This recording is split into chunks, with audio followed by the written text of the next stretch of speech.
नमस्कार मित्रांनो, आपण पाहतो या मालिकेचा आजचा म्हणजेच 18 जुलैचा रिव्ह्यू. आणि आजचा हा जो एपिसोड आहे ना, तो एकदम धडाकेबाज आहे.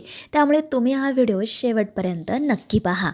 तर सगळ्यात आधी आपल्याला असं पाहायला मिळतं की जेव्हा जे जे मॅडमची खांडेकरांच्या घरात एंट्री होते, तेव्हा त्या युवराज सकट तारिणीला सुद्धा मोठा धक्का बसतो.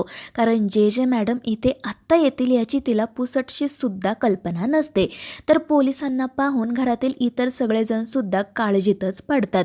आणि मग त्यानंतर जे जे मॅडम विचारतात की युवराज खांडेकर कुठे आहे, तर निशी पटकन म्हणते आता त्याने काय केलं. त्यामुळे सगळेजण तिच्याकडे पाहू लागतात. तर निशी म्हणते की मॅडम, मी ना युवीची बायको आहे निशी, आणि मला माहिती आहे ना माझ्या नवऱ्याने काहीही केलेलं नाही आहे. आणि त्यावेळी जे जे मॅडम हसतच तिच्यासमोर येऊन उभ्या राहतात आणि तिच्या मागेच उभ्या असणाऱ्या युवराजकडे बघत म्हणतात की तूच ना रे युवराज खांडेकर, ये जरा पुढे येऊन उभा राहा बरं.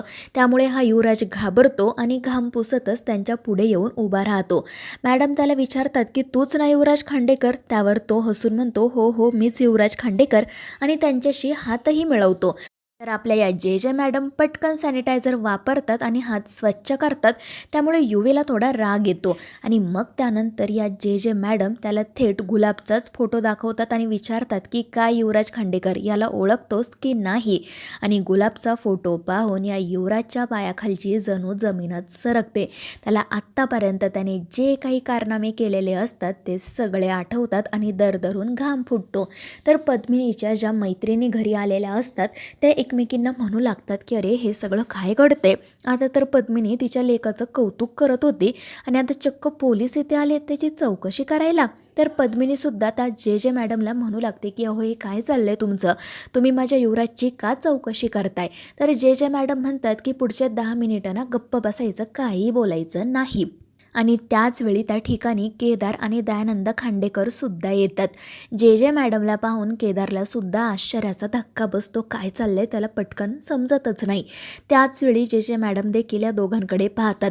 दयानंद खांडेकरांना पाहून त्या त्यांच्याकडे जात विचारतात की काय दयानंद खांडेकर, आजकाल तुमची तब्येत जास्त ठीक नसते असं कळलंय मला. त्यावर हे दया काका म्हणतात की हो बरोबर आहे, पण तुम्हाला कसं समजलं. तर या मॅडम हसतच म्हणतात की अहो तुम्हाला काय वाटलं, बातम्या काय फक्त पत्रकारच ठेवतात का, पोलिसांना सुद्धा बातम्या जवळ ठेवाव्याच लागतात. आणि मग त्या दयाकाकांच्या तब्येतीची चौकशी करतात. तर दयाकाका ठीक असल्याचं सांगतात.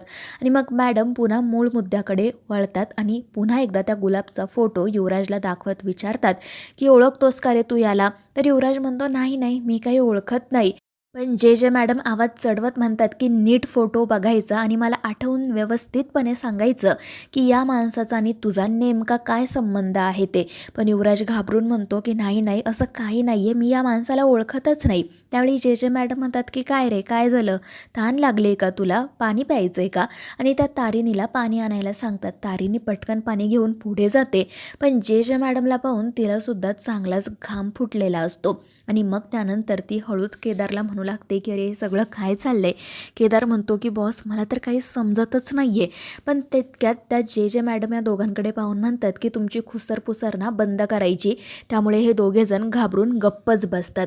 मग जे जे मॅडम पुन्हा युवराजला विचारतात की बोल, ओळखतोस का तू या माणसाला. युवराज पुन्हा नाहीच म्हणतो.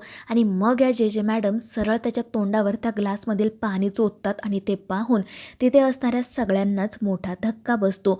युवराज आणि पद्मिनी तर खूपच चिडतात. पद्मिनी म्हणू लागते की हो हे काय चाललंय तुमचं, तुम्ही माझ्या मुलासोबत असं नाही वागू शकत. युवराजही म्हणू लागतो की मम्मा यांना काहीतरी सांग ना, या उगाच माझ्यावर प्रेशर टाकण्याचा प्रयत्न करतायत. तर जे जे मॅडम हसतच म्हणतात प्रेशर, अरे प्रेशर काय असतं हे तुला अजून माहितीच नाही आहे. आणि तुला जर वाटत असेल ना की मी तुझ्यावर कोणताही दबाव टाकू नये, तर गुपचूप मी विचारलेल्या प्रश्नांची उत्तरं दे. तितक्यात दया काका म्हणतात की मॅडम हे बघा, मला ना तुमच्या कामामध्ये अडथळा आणायचा नाही आहे, पण नेमकं काय झाले ते प्लीज मला सांगा, मला जाणून घेणं गरजेचं आहे. आणि त्यावेळी जे जे मॅडम म्हणतात हो हो दयानंद खांडेकर, मी तर तुम्हाला सांगणारच आहे, पण मला सांगा तुम्ही इतके मोठे पत्रकार होता, कंपनीचे CEO होता, मग तुमच्या घरात काय चाललं हे तुम्हाला माहीत कसं नाही हो. आणि त्यांच्या अशा बोलण्यामुळे दया काकांना थोडी भीती वाटू लागते. नक्की काहीतरी सिरियस घडले हे त्यांच्या लक्षात आलेलं असतं. आणि मग त्यानंतर या जे मॅडम त्या गुलाबचा फोटो दया काकांनाच दाखवतात आणि सांगतात की हा ना एका रेव पार्टीतील गुन्हेगार आहे, खूप मोठा गुन्हेगार गुलाब, आणि आम्हाला असा संशय आहे की तुमच्या मुलाचे युवराजचे याच्याशी संबंध होते. आणि ते ऐकून घरातील सगळ्यांच्याच पायाखालची जमीन सरकते.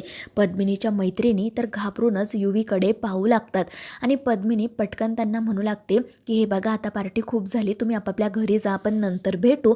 आणि ती अक्षरशः त्यांना त्या घरातून बाहेरच काढते. आणि जेव्हा त्या त्यातून निघून जातात तेव्हा जे मॅडम पुन्हा युवराजला म्हणतात की चल आता खरं खरं काय आहे ना ते आम्हाला सांग. आता तर इथे बाहेरचं कोणीही नाही. पण युवराज काही बोलायला तयारच नसतो. आणि मग या जे मॅडम घरातील सगळ्यांनाच गुलाबचा फोटो दाखवत विचारू लागतात की तुम्ही या माणसाला ओळखता का. पण घरात कोणीही हो म्हणत नाही. अगदी निशी, पद्मिनी, चेतना काकू, ईशा, दयानंद खांडेकरसुद्धा नाहीच म्हणतात, कारण त्यांनी या गुलाबला पाहिलेलंच नसतं. त्यानंतर मॅडम केदार पुढे उभ्या राहतात, पण त्याला काय उत्तर द्यावं हे समजत नाही. तर जे मॅडम म्हणतात की ठीक आहे, हरकत नाही. आणि त्यात तारिणीला तो फोटो दाखवतात. आणि गुलाबचा फोटो पाहता क्षणी तारिणीला आत्तापर्यंत जे घडलेलं असतं ते सगळं आठवायला सुरुवात होते. पण इकडे पाठीमागून युवी तिला विनवणी करत असतो की प्लीज काही बोलू नको. परंतु तारिणीला आठवतं की तिने काही वेळापूर्वी जे मॅडमला सांगितलं होतं की माझ्यासाठी नात्यांपेक्षा महत्त्वाचं आहे माझं कर्तव्य. आणि मग ती जे मॅडमला हे सांगते की हो, मी या माणसाला ओळखते, मी त्याला याच घरामध्ये युवराज भाऊजींच्या रूममध्ये पाहिलं होतं. आणि तारिणीचं ते बोलणं ऐकून, तिची ती कबुली ऐकून घरातील सगळ्यांनाच मोठा धक्का बसतो. युवराज तर पूर्णपणे खचून जातो. त्याला आता आपली सुटका या सगळ्यातून काही होणार नाही हे समजलेलं असतं. आणि मग त्यानंतर जे मॅडम म्हणतात की चला, मिळाला पुरावा, आता युवराज मी तुला अटक करणार. आणि ते ऐकून पद्मिनी घाबरते आणि पुढे येत म्हणते की नाही नाही, तुम्ही असं नाही करू शकत. तर या जे मॅडम हसतच म्हणतात की मी काय काय करू शकते ना ते तुम्हाला कळेल लवकर. आणि मग त्यानंतर त्या सरळ त्या युवराजची कॉलर पकडतात आणि त्याला फरफटतच बाहेर घेऊन निघतात. पण पद्मिनी आणि निशी मध्ये पडतात, त्या मॅडमला थांबवतात. पद्मिनी म्हणू लागते की तुमच्याकडे वॉरंट तरी आहे का. तर मॅडम हसतच म्हणतात की हा प्रश्न विचारायला ना थोडासा उशीर झाला, पण मला माहीत होतं तुम्ही हा प्रश्न विचारणार. आणि खांडेकरांच्या घरात यायचं आहे म्हटल्यावर आम्ही बिना वॉरंटचं कसं येणार बरं. आणि मग त्या युवराजचं अरेस्टचं वॉरंट त्या पद्मिनीला, दयानंदाला दाखवतात. खरोखर त्यांनी वॉरंट आणलेलं असतं, त्यामुळे पद्मिनीला आणि दयानंदाला काही बोलताच येत नाही. पण युवराज ऐकायला तयार नसतो. तो आरडाओरडा करत म्हणू लागतो की हे बघा, मी काही गुन्हेगार नाही आहे, माझा आणि त्या माणसाचा काही संबंध नाही आहे, तुम्ही मला अशी अटक नाही करू शकत. आणि त्या युवराजचे असं बोलणं ऐकून जे मॅडम ना सरळ त्याच्या एक कानाखालीच मारतात. आणि त्यामुळे सगळेजण त्यांच्याकडे बघतच राहतात. तारिणीला आणि केदारला सुद्धा आता भीती वाटायला लागलेली असते. पण मग पद्मिनी पुढे त्यांनी त्या जे मॅडमवर ओरडत म्हणते की हे काय चाललंय तुमचं, तुम्ही माझ्या मुलाला कसा काय हात लावला. आणि त्या क्षणी जे मॅडम त्यांची गन बाहेर काढतात आणि थेट पद्मिनीवरच रोखत म्हणतात की खूप झाली तुमची नाटकं, पटकन बाजूला व्हायचं आणि या युवराजला आमच्या हवाली करायचं, नाहीतर ना मी कायदा हातात घ्यायला सुद्धा मागे पुढे बघणार नाही.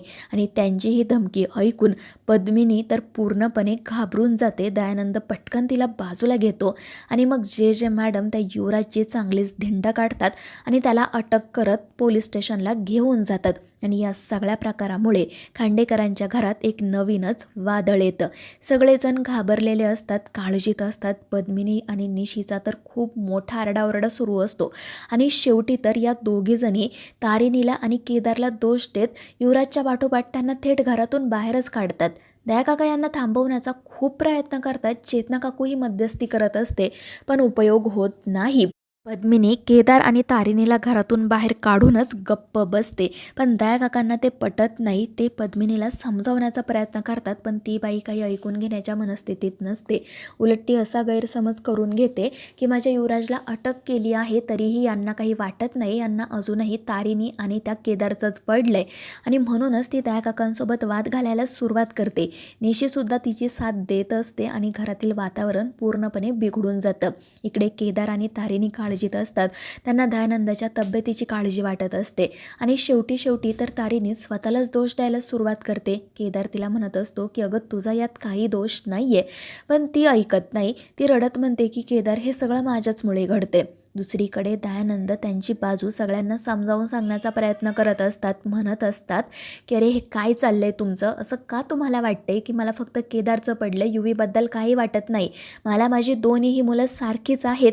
पण त्यांच्या बोलण्यावर पद्मिनी, निशी आणि ती ईशा विश्वास ठेवायला तयारच नसतात आणि हळूहळू घरातला वाद वाढतच जातो. शेवटी दया काका मोठ्याने ओरडतात आणि सगळ्यांना शांत करत म्हणतात की तुमचा युवराजवर विश्वास आहे ना, मग जर तो खरंच निर्दोष असेल ना तर आपण त्याला जेलमधून बाहेर काढू, माझ्यावर विश्वास ठेवा, मी माझ्या मुलाला काहीही होऊ देणार नाही आहे. तर दुसरीकडे जे मॅडमची ही जी काही पद्धत असते ना, त्यामुळे तारीने खूपच काळजीत पडलेली असते, तिला भीतीही वाटत असते आणि त्याचसोबत केदारला सुद्धा. तर मित्रांनो, आता या मालिकेच्या पुढील भागांमध्ये नेमकं काय काय घडणार आहे हे जाणून घेण्यासाठी आपल्या चॅनेलला सबस्क्राईब करा.